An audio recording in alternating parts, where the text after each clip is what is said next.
نهاية رحلة المشجع التمثال.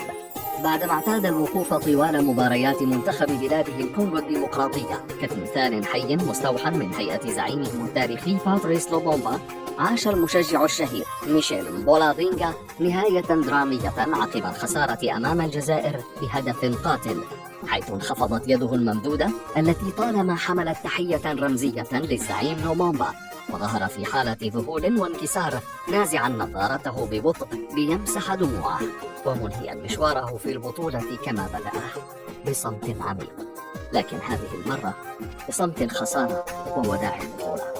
لكنه برغم الوداع سيظل بطل أحد المشاهد الأيقونية في كان المغرب. انتقادات لنجم الجزائر. انتقادات واسعة تلقاها الجزائري محمد الأمين عمورة بعد احتفاله بفوز الجزائر بشكل مستفز أمام الجماهير الكونغولية، مقلدا الوقفة الشهيرة للمشجع بولادينغا، ثم سقط على الأرض في إشارة لإسقاط الفهود ونهاية صمود تمثالهم البشري.